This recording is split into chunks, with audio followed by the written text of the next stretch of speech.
Hello and welcome back. तो जो first question हमने किया था अपने आयनिक बॉन्ड और कोवलेंट बॉन्ड के बारे में जाना था। अब मेरे पास एक और क्वेश्चन है जो कि है सेकंड क्वेश्चन अभी का। तो इस क्वेश्चन के अंदर क्या है, if an element X react with oxygen to form an oxide of X that returns red litmus paper blue, then the element X is और विल बी। तो देखिए, हमने ये तो जान लिया कि आयनिक बॉन्ड कोवलेंट बॉन्ड क्या होता है, बॉन्डिंग कैसे बनाते हैं हम अलग अलग मेटल्स नॉन मेटल्स की। ठीक है।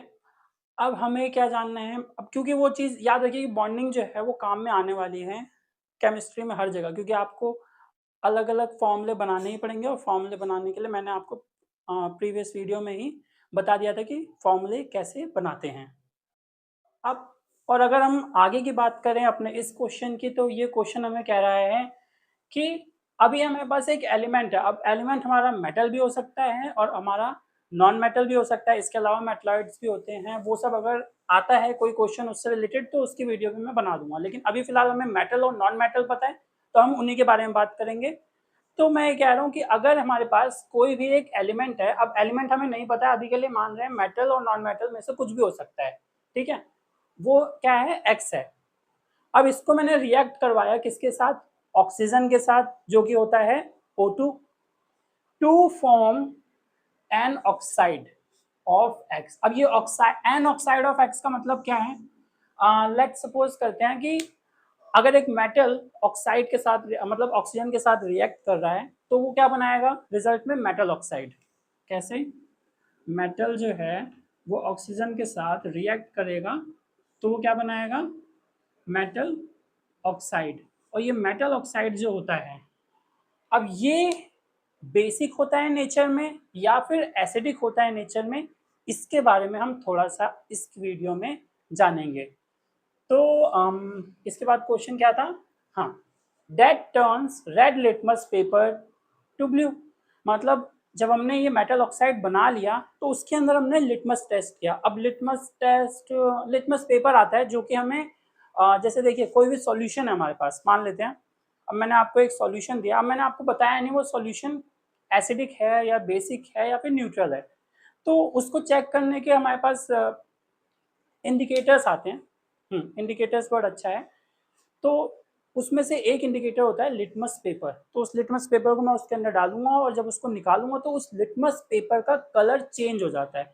तो वही बोल रहा है कि एक हमने मेटल ऑक्साइड नहीं है, मैं फिर से बोल रहा हूँ, ये एलिमेंट है, अभी के लिए हमें नहीं पता ये क्या है, एलिमेंट है।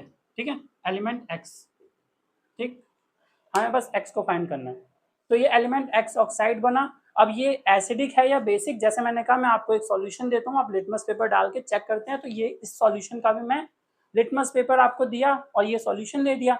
अब आप उसमें डाल के जब आपने चेक किया तो वो किससे किस में टर्न हो गया, रेड से वो ब्लू में चेंज हो गया। तो आपको बस ये बताना है, अगर आपको ये पता चल गया कि रेड से ब्लू में, जैसे कि मैं अगर आपको बताऊं अभी रेड से अगर ब्लू में चेंज हुआ तो बेसिक हुआ नेचर में।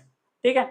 अब बेसिक है नेचर में, तो अब आपको ये बताना है कि तो एलिमेंट एक्स क्या है, यानी कि हम किसको ऑक्सीजन के साथ रिएक्ट करवाते हैं कि हमें बेसिक ऑक्साइड मिले। तो आंसर होगा हमारा मेटल। जब भी हमें एक मेटल को ऑक्सीजन के साथ रिएक्ट करवाते हैं हमेशा हमें बेसिक ऑक्साइड मिलता है, यानी बेसिक नेचर में होगा जो भी हमारा सॉल्यूशन होगा। अब क्वेश्चन आता है, जैसे आपके मन में आ रहा होगा कि भाई जब नॉन मेटल को अगर हम करेंगे तब हमें कैसा मिलेगा। नॉन मेटल को अगर मैं ऑक्सीजन के साथ रिएक्ट करवाऊंगा तब मेरे को क्या मिलेगा, तो सिंपल है, हमें मिलेगा एसिडिक ऑक्साइड। उस टाइम पे हमें कैसा मिलेगा सॉल्यूशन, एसिडिक ऑक्साइड, जो कि कैसा होगा, एसिड इन नेचर होगा। एसिडिक इन नेचर होगा, मेरा कहने का मतलब है। तो अभी फिलहाल इस वीडियो में या फिर इस क्वेश्चन की अगर पर्टिकुलर मैं बात करूं तो आपको जो चीज़ ध्यान रखनी है वो ये है कि कभी भी कोई मेटल या फिर नॉन मेटल या फिर कोई भी एलिमेंट जब ऑक्सीजन के साथ रिएक्ट करता है तो वो बनाता है हमारा मेटल ऑक्साइड या नॉन मेटल ऑक्साइड, या जो भी रिएक्ट हुआ ऑक्सीजन के साथ वो ऑक्साइड बनाता है बेसिकली। ठीक है। अब एक और अगर मैं एग्जांपल की बात करते हैं मेटल का, याद है पिछली वीडियो में हमने बात की थी, एमजी मेटल होता है सफाई। ठीक है, एमजी मेटल होता है, उसको मैं ऑक्सीजन के साथ रिएक्ट करवाता हूँ, मेरे को क्या मिलेगा, एम जी ओ। ठीक है? अब ये जो है ये ठीक है, लेकिन इसमें प्रॉब्लम क्या है, इसको बैलेंस भी करना पड़ता है। अब देखिए बैलेंसिंग क्या है, कैसे बताएँ छोटे से वीडियो में? ठीक है, हम बैलेंसिंग के लिए वैसे ज़्यादा मुश्किल नहीं होती है। बैलेंसिंग देखिए यहाँ पे कितने ऑक्सीजन हैं, 2 हैं, यहाँ पर 0 हैं, यहाँ पर एमजी कितने हैं, 1 है, यहाँ पर यहाँ पर भी 1 है। तो मैं ऑक्सीजन को यहाँ पे कैसे बढ़ा सकता हूँ? यहाँ पे 2 लिख के बढ़ा सकता हूँ। इससे क्या होगा, ऑक्सीजन मेरे 2 हो जाएँगे, ऑक्सीजन के मॉलिक्यूल्स, और O2 यहाँ पर है, तो यहाँ पर भी मैं 2 कर दूँ। हाँ, तो O2 यहाँ पर है, 2 ऑक्सीजन, मैग्नीशियम यहाँ पर है 2, यहाँ पे मैग्नीशियम 2 हो गया। तो ये मेरी इक्वेशन हो गई बैलेंस। ये थोड़ा-सा मेरे दिमाग में कुछ और चल रहा है, लेकिन छोड़ो, वो ज़रूरी नहीं है। मैटर यहाँ पे जो कर रहा है कि एक मैंने मेटल लिया, उसको ऑक्साइड के साथ ऑक्सीजन के साथ रिएक्ट करा, उसने मेटल ऑक्साइड बनाया। और रही बात इसकी बैलेंसिंग की, तो ऐसा करते हैं, बैलेंसिंग की एक वीडियो जो है मेरे ख्याल से पुरानी वीडियो अगर कोई होगी तो मैं चैनल के डिस्क्रिप्शन में डाल दूँगा या फिर आई बटन से आप देख सकते हैं। इसके अलावा अगर कोई पॉइंट याद रखना है, पहला पॉइंट मैंने बताया आपको कि एलिमेंट के साथ ऑक्सीजन रिएक्ट करेगा तो एक ऑक्साइड बनाएगा। दूसरा, मेटल अगर ऑक्सीजन के साथ रिएक्ट करता है तो मेटल ऑक्साइड बनाता है, नॉन मेटल ऑक्सीजन के साथ रिएक्ट करता है तो एक नॉन मेटल ऑक्साइड या फिर एसिड, जो कि एसिडिक नेचर में होगा और बेसिक नेचर में होगा मेटल वाला, ठीक है? और हाँ, इसके अलावा मैं आपको ऑलरेडी बता ही चुका हूँ कि मेटल और नॉन मेटल जो आपके एग्ज़ाम में आ सकते हैं, वो कौन-कौन से होंगे। अब एक क्वेश्चन रह गया, जो मेरे दिमाग में आ रहा था लेकिन फिर मेरे दिमाग से निकल गया, बहुत सारी चीज़ें होती हैं तो। हाँ, मैं ये कह रहा था, यहाँ पे एक लाइन थी कि that turns red litmus to blue. तो एक चीज़ आपको जो याद रखनी है, वो ये है कि अगर कोई भी चीज़ या फिर कोई भी सॉल्यूशन एसिड है मेरा, तो वो हमेशा ब्लू से रेड में चेंज हो जाएगा। और अगर कोई क्वेश्चन पूछ रहा है कि अगर वो पहले से ही रेड में है, तो वो किसी और कलर में नहीं होगा, वो रेड में ही चेंज होगा, मतलब रेड से भी रेड ही में चेंज होगा।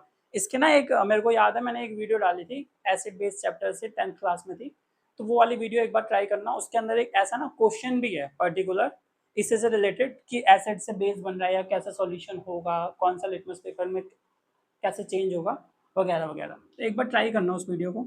एसिड के बात करें, एसिड के बाद बात करें बेस की, तो बेस जो होता है, अब ये अगर याद तो वैसे करने की जरूरत नहीं पड़ेगी। देखो एसिड क्या है, थोड़ा सा उस वीडियो में मैंने बोला है, एसिड जो होता है उसको देख के पता चल जाता है वो डेंजर है ना, डेंजर का साइन। और डेंजर का साइन जो कलर होता है वो रेड होता है, तो हम ऐसे कह सकते हैं कि भाई एसिड जो है अपना कलर जानबूझ के वो रेड कर लेता है, क्योंकि वो डेंजरस सब्सटेंस है। फिर बात करें अगर बेस की, तो बेस जो है इसका उल्टा होता है, जस्ट वो रेड से ब्लू में आ जाता है। या फिर अगर कोई और कलर भी है, अगर ब्लू ऑलरेडी है तो ब्लू से वो ब्लू ही रहेगा, उसमें कोई चेंज नहीं आएगा, है ना।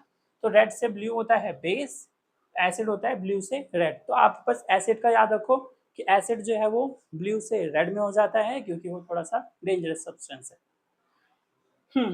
इसके अलावा अगर मैं बात करूँ, तो आज के इस वीडियो का हमारा जो एक समेशन कह लें या समरी कह लें, वो ये बना है, अगर कोई भी एलिमेंट ऑक्सीजन के साथ रिएक्ट कर रहा है तो आपको ये चेक करना है कि उसने जो ऑक्साइड बनाया है, हाँ, जो ऑक्साइड बनाया है वो एसिडिक होगा या फिर बेसिक होगा। अगर आपको ये पता चल गया एसिडिक है या बेसिक है, तो आप ये पता कर सकते हैं कि वो मेटल होगा या नॉन मेटल होगा। या फिर अगर क्वेश्चन में दे रखा है एलिमेंट ऑक्सीजन के साथ रिएक्ट करा के ऑक्साइड बना रहा है और वो एसिडिक इन नेचर है, तब वो क्या होगा, मेटल होगा या नॉन मेटल होगा, तब ये भी बता सकते हैं। मतलब कुछ भी उल्टा सीधा आ सकता है, घुमा के वो उस तरफ से पूछ सकता है, उस तरफ से पूछ सकता है। तो इसी के साथ हम ये अपनी वीडियो यहीं पर ख़त्म करते हैं, और मैं आपको फिर से कुछ क्वेश्चन, कुछ क्विज़, करीब 10 क्वेश्चंस होंगे, उनको ट्राई कीजिए, और उम्मीद करता हूँ कि वो 10 के 10 क्वेश्चन आपसे हो जाएँगे। उसी के अंदर आपको एक्सप्लेनेशन भी मिल जाएगा कि वो उसका आंसर पर्टिकुलर क्यों है। बट मैं होप करूँगा आप उसे पॉज़ करें और अपने आप क्वेश्चन को ट्राई करें, और ज़्यादा टाइम ना लें, ज़्यादा से ज़्यादा 10 सेकंड भी वैसे बहुत ज़्यादा ही हैं एक क्वेश्चन के लिए, क्योंकि बहुत ज़्यादा आसान क्वेश्चंस होते हैं। इसी टाइप के क्वेश्चंस होंगे अगर आपको कॉन्सेप्ट समझ में आया है तो। और वीडियो जो है मैंने बता ही दिया, डिस्क्रिप्शन में डाल दूँगा। अगर आपको मदद चाहिए या फिर और ज़्यादा डिटेल में चाहिए एसिड बेस के बारे में जानना, तो आप वो वीडियो को देख सकते हैं। तब तक के लिए बाय, मिलते हैं नेक्स्ट वीडियो में।